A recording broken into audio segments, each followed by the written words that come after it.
I apologize to the internet because I buy things and then I throw them on the side and I'm like, I'll get them. I'll get to them later. When you loan me things, well, basically I do the same thing, but there's at least a time limit. When I buy things outright, like these RBH HP-2s, I don't think I opened the box for like 2-3 weeks. I'm like, oh, I just did the RBH speakers. I love the RBH speakers. Magical. Gone. Just as soon as I reviewed them, I even said in one of the other reviews, these will be like a million pairs of these. Gone.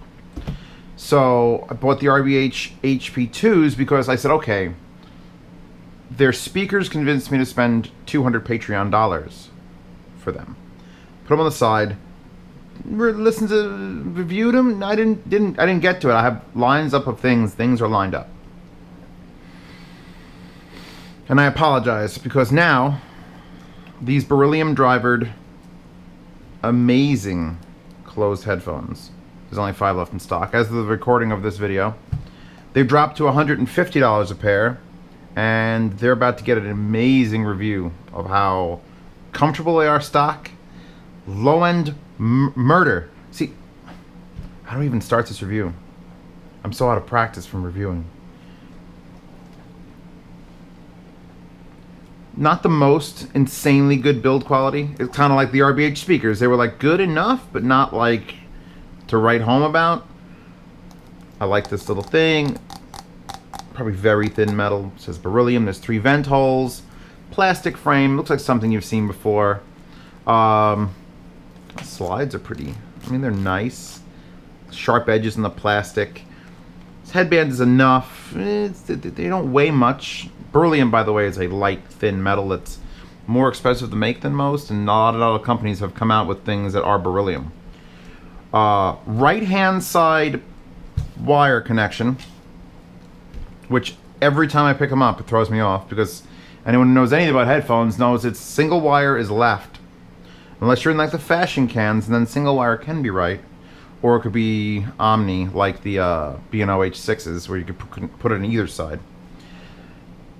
3.5 millimeter, so that puts it in a very special category on my desk of easy to plug a V-Moto Boom Pro into and turn it into a headset. In fact, I think I even did that in one of my videos. Now, I swapped pads in this, and I didn't swap pads in it until today. So I've had them for 5 months, and I swapped pads in them the day of the review just because I was sitting here going, I love these pads. They're some of the nicest stock small pads. These are 2-knuckle, by the way.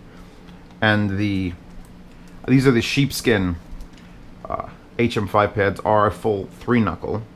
And then there's the extra large ones, which I don't think will fit on this, which are 4-knuckle. That's how I judge pads in case this is a brand new review to you. These are nice and soft and comfortable, and they're like, oh, I can almost not tell they're leather. Because they're not leather, but they got so sweaty on my head after like 2 hours of just sitting in here with the air conditioner off, and I was like, yeah, it's not that hot in here, and then I took them off like, So I decided, since you people are going to ask, HM5 pads. And because I have them, sheepskin. Because why the hell wouldn't you? Keep in mind, when you wear headphones, this is the only part that actually touches your body. They could sound great, they could sound like shit. You have to deal with this all the time. So, let me plug them back in. But do I want to plug them in with this wire? Because see, this comes with 2 wires. This first wire is a 4-pole that has a microphone in line, so just like a fashion can. So they are sort of aiming these as a portable market. I don't know. I don't think they don't fold or collapse. I mean, they do that, which I never consider, like, even though the B&O H6 do that, but the B&O H6 are like that thick with the pads, and I love them. This is, I don't know if you can get away with these in public. Up to you. So the push button talkie microphone wire has a 4-pole on one end and 3-pole on the other end, 3.5 millimeter.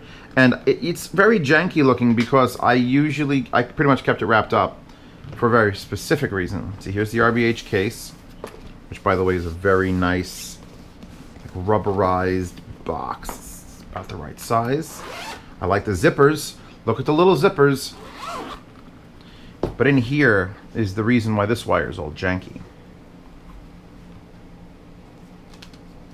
We'll have to talk about this in a second, but oh my god. Okay, so what are you seeing? Can you see over the internet? I don't know if you could see over the internet. But if we look real close at this wire, it is a clear silicone tube with a fabric wire on the inside of it. And it is perfectly straight. I orgasmed when I pulled this out. In fact, I unboxed this and I showed this on the unboxing. And I went, Jesus Christ! Aluminum connectors, knurled, light, none of that heavy duty metal, it's just light, and a little bit of bounce, but it doesn't matter if it bounces if it's perfectly fucking straight. So here, let me show you something. Let me show you something. Boobies. $150 for the headphones. Comes with this cable and the case, and they're amazing. Did we get to the part where they're amazing yet? No. I saw the recently purchased, and I'm like, what is that? Turns out, RBH, sells this cable, the 1.2 meter, called the Ultimate Headphone Cable, $30. And if you want to spend a little more, for $40, you can get a 4 meter version of this. And in the great lineage of Zeos and him complaining about cables or loving cables, this is the best 3.5 millimeter auxiliary cable ever made. Just the way it, and they don't have gold tip, just a lightweight. Just look at it. You see it's translucent and it bends and springs.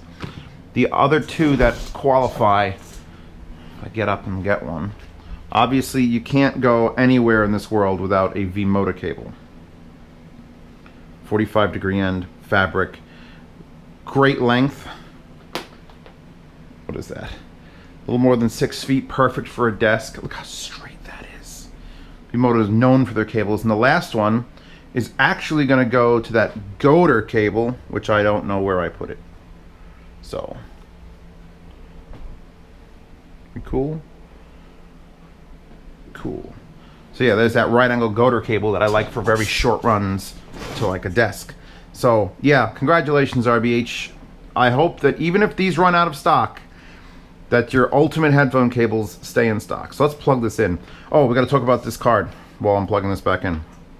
And I'm plugged in straight to the own X1S because these are not super hard to drive.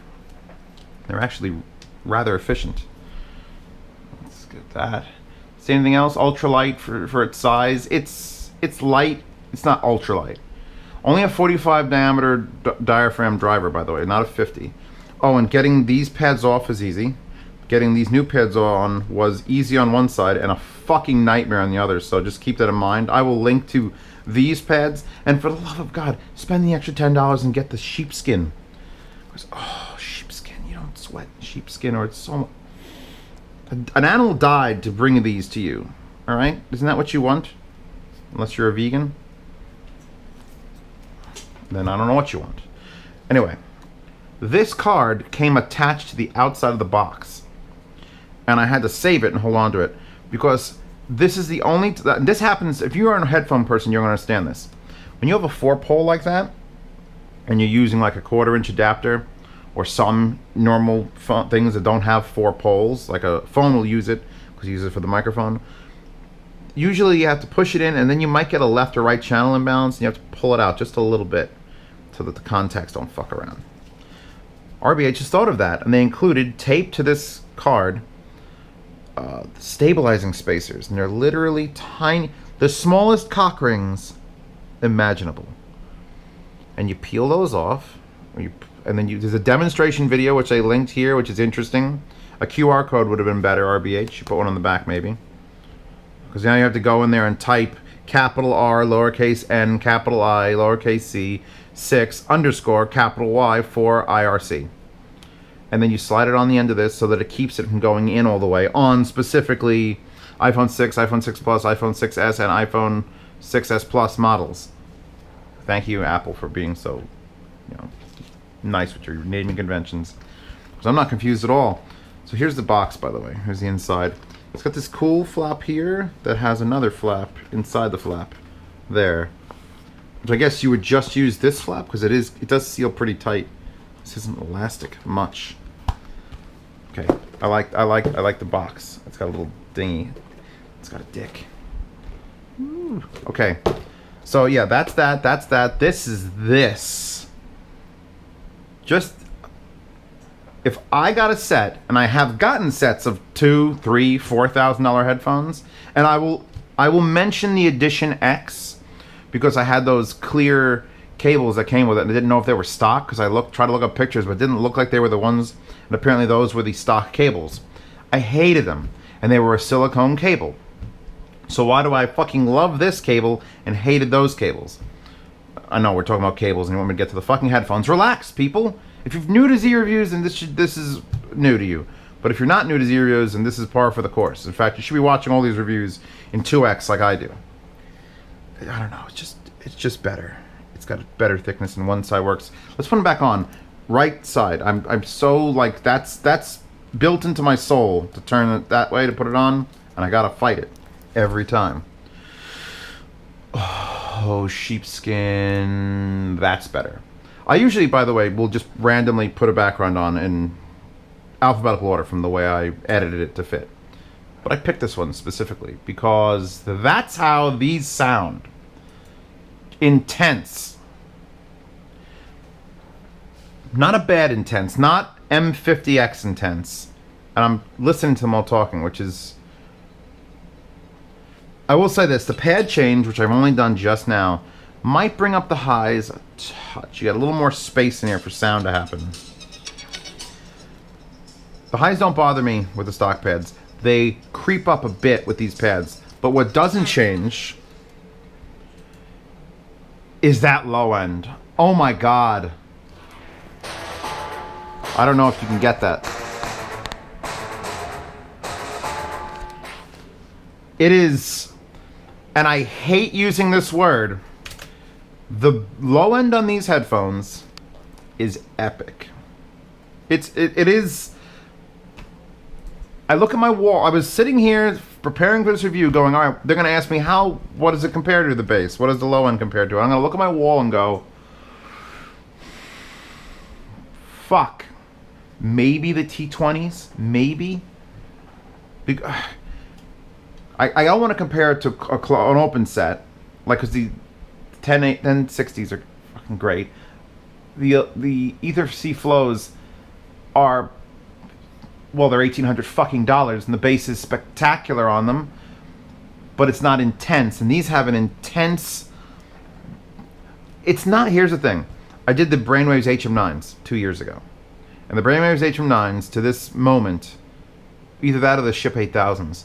The Brainwave HM9s and the Ship 8000s are the bassiest headphones I've ever reviewed.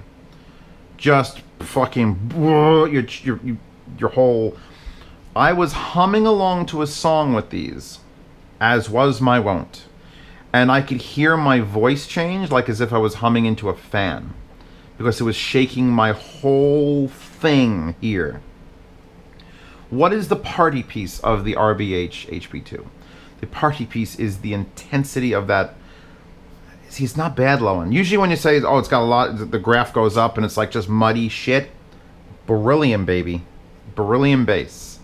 Nice and clean and smooth, and the only word is epically powerful, stupid bass. And it doesn't get in the way of the other frequencies. A lot of times you'll get a bassy headphone and then the mid-range and treble are just garbage because it's just bass. People will complain about the X2s over there being, oh, the bass clouds everything, and it sort of does. The bass is like the piece of that, but also the sound stage of those X2s or X1s in this case are just like, you have to sacrifice. These don't have a very wide sound stage. They sound like a closed set of cans, but they do not sound like monitors. These have a very unique sound all their own, which is not super wide. Great imaging. The treble, which is usually tame, is a little bit lifted with these pads on it. And then that low end comes in, and anytime something goes like, ba-ba, you shit your pants. Gaming. Can we talk about gaming?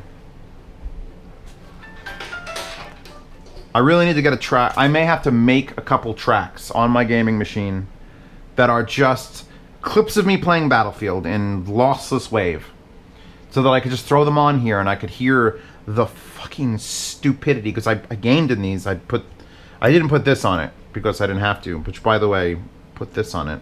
Gaming headset. Right? It's not hard. You plug this in, and then you go and get, well, then you have to go and get a DAC amp that can split it, which I've got one behind me. Well, I'm getting to a new gaming, like, best gaming headphones video like I had 2 years ago.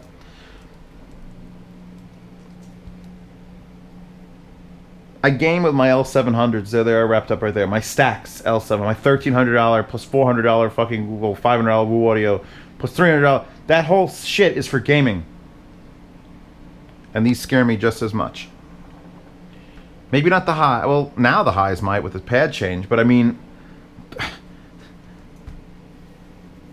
there's a pair of Astro A40s there. If any of you people, if I find out that any of you have gone online after watching this video to this point and buy Astro A40s and not a pair of these and one of these and a little tiny amping thing, I'll kill you. I will come through the internet and murder you and your whole family and everyone your family's ever spoken to.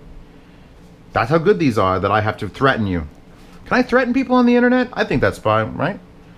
As long as you're not a, well, if you're in that group, you're a group of idiots. But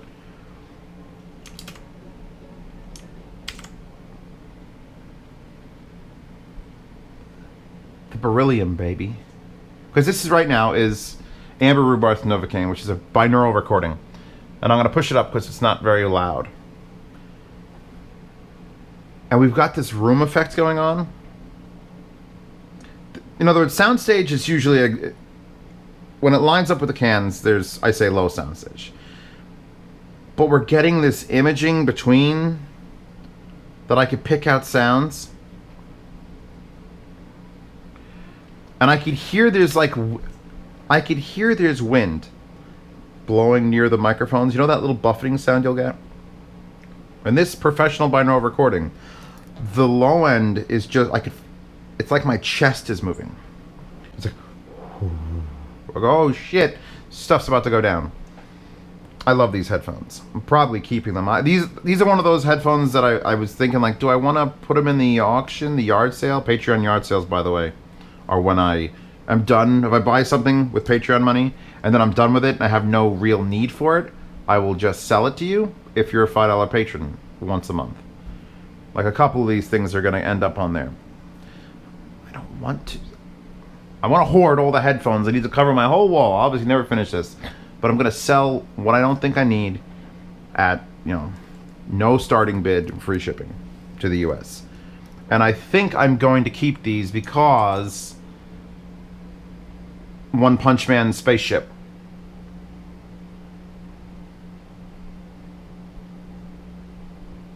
Oof.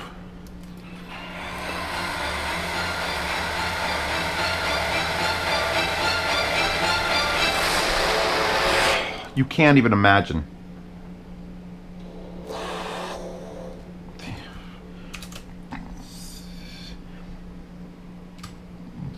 They're not terrible in any way.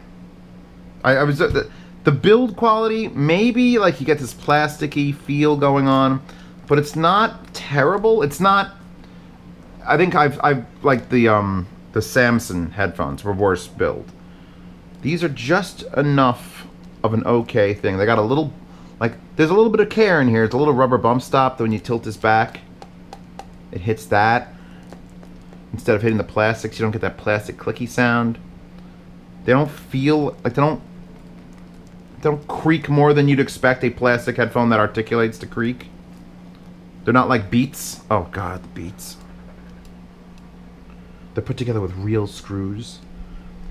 I can't knock these headphones for anything. The fact that I bought them for $200, now they're $150, but there's only 5 left. I know what's going to happen. By the time you see this review, and it'll probably be the patrons will see it first for a week or two. And the problem with that is the patrons are going to hear me say, hey, go buy these. Best gaming headset you can make. Go. $150 plus mic. Go. And they're going to buy them all. and then the pubbies are not going to get to see any of these.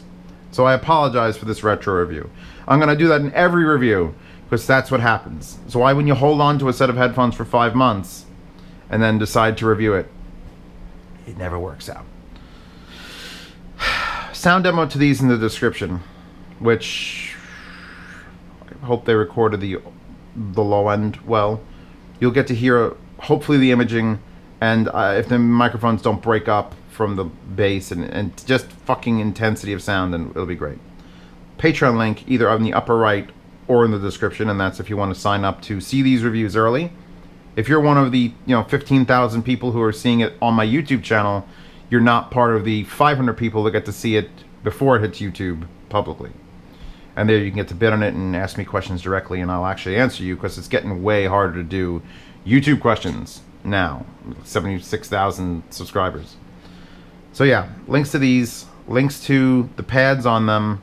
Even though I'm telling you, these are not terrible. Get them, try them first, and then decide if you want a little more treble and a little more dead farm animal on your thing. And for the love of God, this wire. If you own a set of these, or if you buy a set, by the way, please come back and comment in this video and tell everyone if I'm lying or not. Because that's the thing. I watch this video and you're undecided, look in the comments. If it's been 2-3 weeks since it's come out, that's where you'll find the real answers. Because if I lied about how fucking amazing these are, everyone will come into the comments and shit in my face.